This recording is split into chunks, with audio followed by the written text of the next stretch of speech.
আবু বকরটা কে জানেন? আবু বকরটা কে জানেন? তার জীবনী ঘটনা বলতে গেলে গোটা রাত পার হবে, একটা মাত্র 1 মিনিটের ঘটনা চললেন যে আবু বকর রাদিয়াল্লাহু তাআলা আনহু কে।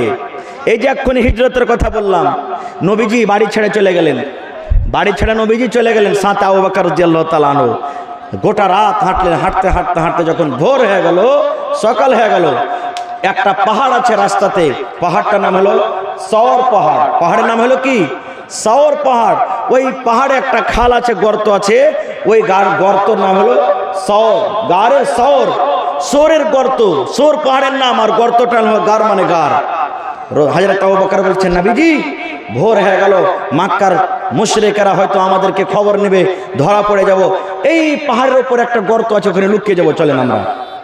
এবার চলে গেলেন, পাহাড়ের উপরে কত কষ্ট করে চড়লেন, সুবহানাল্লাহ। চড়তে চড়তে চড়তে এবার খালে ঢুকতে যাবেন, নবীজি পা দিতে যাবেন। হযরত আবু বকর রাদিয়াল্লাহু তাআলা আনহু হাতখান ধরে বলছেন, নবীজি আপনি পিছে, একটু আপনি পিছে থাকেন, আমাকে যেতে দেন আগে। রাসূল বলছেন, আবু বকর কি ব্যাপার, তুমি কেন আমার হাতখান ধরে টেনেছো?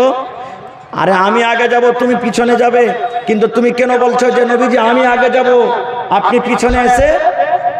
হযরত আবু বকর বললেন, আল্লাহর নবী গো, এই জন্য গো নবীজি, এই খালের ভিতরে কতদিন থেকে মানুষ ঢোকেনি, এই খালের ভিতরে কতদিন থেকে মানুষ যায়নি, আমরাও জানি না কতদিনকার পুরাতন খাল।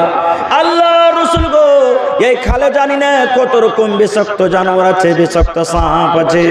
আমি আবু বকর, আমি যদি পিছনে যাই আর আপনি যদি আগে যান, কোন সাপ যদি আপনাকে আক্রমণ করে দেয়, কোন বিচ্ছু যদি আপনাকে কামড় দিয়ে দেয়, আপনার যদি কিছু হয়ে যায়, আর আল্লাহ তাবারাক ওয়া তাআলা কিয়ামতের দিন যখন আমাকে বলবে, আবু বকর রে, আমার নবীকে সাপে কামড় দিয়েছিল, বিচ্ছুতে কামড় দিয়েছিল আবু বকর, আর তুমি মজা মেরে পিছনে ছিলে, আল্লাহ যদি আমাকে কিয়ামতের দিন এই প্রশ্ন করে দেয়, আমি কেমন করে উত্তরটা দেব?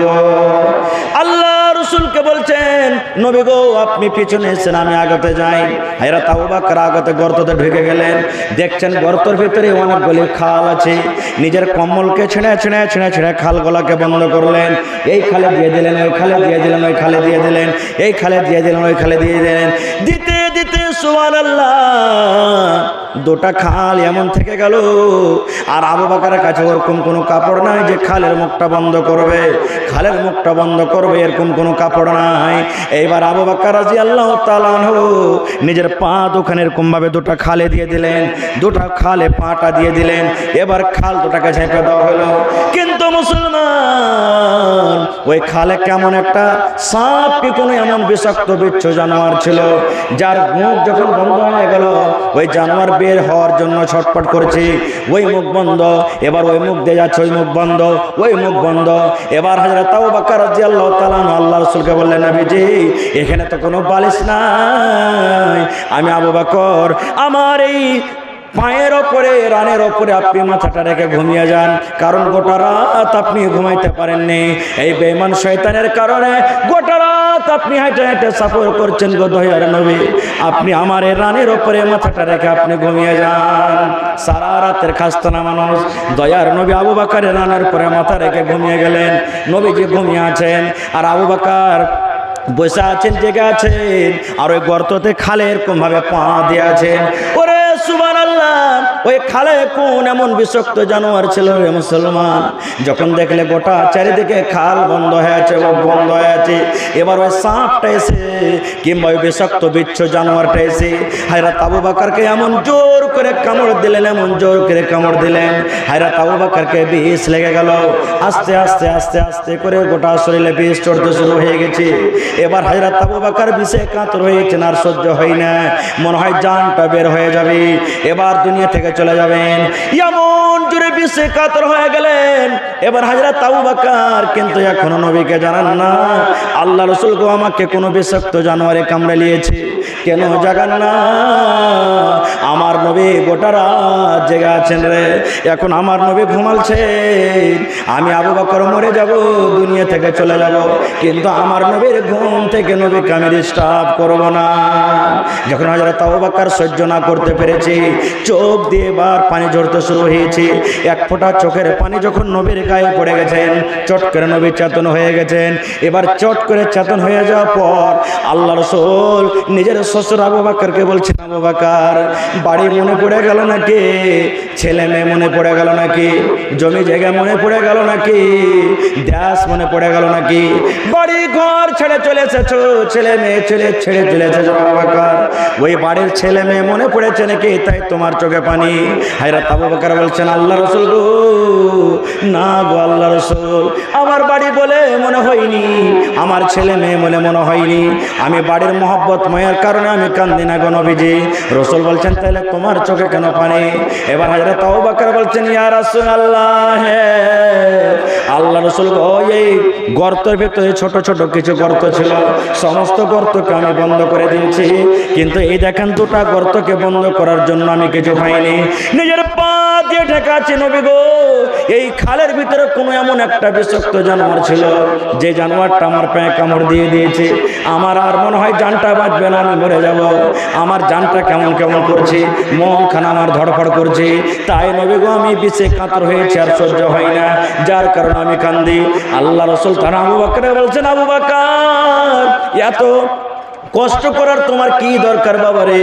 তোমাকে যখন কামড় দিয়েছে, তোমার পায়ে কামড় দিয়েছে, তখনই কিন্তু তুমি আমাকে কেন উঠাওনি?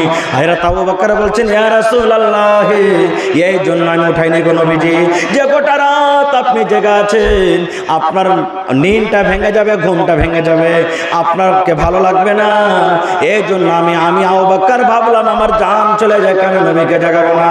যখন কথাটা বলা, আল্লাহ রাসূল একটু মুখ থেকে থুতু নিলেন, ছোপ নিলেন, থুতু নিলেন, লোক করে একটু থুতু নিলেন, আর থুতু নাকে নেওয়ার পর আবু বকরের যেই জায়গাতে পায়ে কামড় দিয়েছে, ওই জায়গাতে যেমন লাগিয়ে দেওয়া, এক সেকেন্ডের মতো সঙ্গে সঙ্গে সব বিষ দূর হয়ে গেল। নারে তাকবীর! এত বড় উমর ফারুক সাহাবী, যাকে দুনিয়াতে জান্নাতের সার্টিফিকেট দেওয়া হয়েছে, সেই উমর ফারুক একদিন আরজু করছেন আল্লাহর কাছে। কি আরজু জানেন? হে আল্লাহ, জীবনের সমস্ত আমল যদি তুমি একদিকে আল্লাহ রেখে দাও, আর আবু বকরের ওই হিজরতটার, ওই যে নবীর সাথে গারে সরেছিলেন, ওই রাতটা আবু বকর যত নেকি পেয়েছে, আল্লাহর বরাবর যদি আমি আমার নেকি পেয়ে যেতাম, আল্লাহ আমার জন্য যথেষ্ট হয়ে যেত। সুবহানাল্লাহ, এত বড় সাহাবী। তো ভাইরা আমার, হযরত আবু বকর রাদিয়াল্লাহু তাআলা আনহু এরকম অনেক ঘটনা আছে, আমিও দেখে যাব না। শেষ কথা, সাহাবায়ে কেরাম আল্লাহ রাসূল সাল্লাল্লাহু আলাইহি ওয়াসাল্লামের জন্য, দ্বীনের জন্য, কোরআনের জন্য, সুবহানাল্লাহ, ইসলামের জন্য নিজের জান মালকে যখন রাসূল বলেছেন হাজির করে দিয়েছেন। জানের জরুরি পড়েছে, জান হাজির করেছেন, মালের দরকার হয়েছে, মাল হাজির করে দিয়েছেন। এই জন্য ভাই, আজকে হলো একটা মাদ্রাসা, এই মাদ্রাসাতে আপনাকে জান মাল দুটাই লাগবে, তবে জানের কুরবানি চাইনি আপনাদের কাছে। যখন মিটিংয়ের দরকার হবে, ভালো মাশওয়ারার দরকার হবে, আপনাকে যখন দাওয়াত করা হবে, আপনি লাব্বাইক বলে মাদ্রাসাতে চলে যাবেন। জরুরি নয় যে টাকা দিয়ে মদত করতে হবে, আপনার যেটা বুদ্ধি আছে, বিচার আছে, ভালো জ্ঞান, ভালো বুদ্ধি দিয়ে আপনি সাহায্য করবেন, এটা হলো একটা সাদকা, একটা নেকি। আজকে আপনারা এসেছেন, মালের দরকার আছে, মাল লাগবে মাদ্রাসাতে, বিনা টাকাতে বিনা মালে মাদ্রাসা চলবে না। আর এই মাদ্রাসা সরকারি তরফ থেকে কোনো সহযোগিতা আসে না, মদত আসে না। মাদ্রাসার সরকার হলেন আপনারা, মাদ্রাসার হিতাকাঙ্ক্ষী হলেন আপনারা, মাদ্রাসার মালিক হলেন আপনারা। আপনাদের দেওয়া টাকাতে, আপনাদের দেওয়া দানে, আপনাদের দেওয়া মালে মাদ্রাসা চলছে। ভাই আমার, আল্লাহর রহমতে আপনারা বসে আছেন।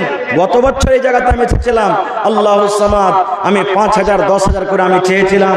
গত বছরও আমার মনে পড়ছে, আমি নামটা বললাম, এই গ্রামেরই মনে হয়, কি কোন গ্রামের ছিল, মিয়া বিবি দুইজনে 5-5 করে 10,000 টাকা জমা করেছিল। আমি নামটা বলছি যে আমি 5,000 করে দুজন চেয়েছিলাম। আমার মনে হচ্ছে যে মিয়া বিবি দুজনে 5-5 করে 10,000 টাকা এই মাদ্রাসার জন্য জমা করেছিলেন। তো আজকে দেখি এই মাদ্রাসার জন্য কোন আল্লাহর বান্দা আছেন, একটা লোক 5,000 টাকা দিবেন, একটা লোক 10,000 টাকা নেবেন, একটা লোক 15,000 দিবেন, একটা লোক 20,000 দিবেন। কিংবা যদি কোনো আল্লাহওয়ালা, আল্লাহর পীর মুজাহিদ থাকেন, যে মাদ্রাসার জন্য কোনো মাঠ ঘাটের 1 ডিসমিল 1 কাঠা জমিন বিক্রি করে যা টাকা হবে মাদ্রাসাতে দিয়ে দিবেন ভাই আমার। এবং 50টা লোককে আমি দেখবো 1,000 1,000 1,000 করে করে 50টা লোককে আমি দেখবো 500 500 500 করে, এবং কমিটির লোককে বলবো মা খালাদের পিন্ডালে চাদর দিয়ে পাঠান। মায়েরা খালারাকে বলবো যে মায়েরা প্রত্যেক জালসাতে মায়েরা খালারা দানে আগে থাকে, দান করেন। আজকে থাকবেন আপনারা যতদূর যাকে আল্লাহ শক্তি দিয়েছেন শক্তি হিসাবে আপনারা চাদর ভর্তি করে দানগুলা দিয়ে পাঠান, আপনারা গহেনাগুলি দিয়ে পাঠান, কাঁসার বর্তনগুলো আপনারা দিয়ে পাঠান। গত রাত্রে এই জালসা ছিল একটা চিতরিয়াতে, সুবহানাল্লাহ, 3টা 3:30 রাতে একজন মহিলা খবর পাঠিয়ে দিলেন, মাওলানা একটা আমি ছাগল দান করে দিলাম জালসাতে, সুবহানাল্লাহ। তো মায়েরা খালারা আজকে দেখি এই গিদড়মারি এলাকার আমার মায়েরা খালারা কেমন আছেন যে 1টা 2টা 3টে ছাগলগুলো দান করবেন, 2 টাকার 1 টাকার ছাগল দান করবেন, গলার হার গালা দিবেন, পার পায়াল দিবেন, টাকা দিবেন, চাদর ভর্তি ভরি করে টাকাগুলো দিয়ে পাঠাবেন। এবং আসেন তো ভাই মজলিস থেকে, পেন্ডাল থেকে আমার কোনো মা, আমার কোনো খালা, আমার কোনো দাদি, আমার কোনো নানি, আমার কোনো ভাই আছেন যে 5000 একটা লোক দিতে পারবেন। মাশাআল্লাহ, এটা কোন জায়গা থেকে এলো? মাশাআল্লাহ, দেখেন একবার জোরে বলেন নারে তাকবীর। আপনারা হোটেলে ভাত খান নাকি ভাই?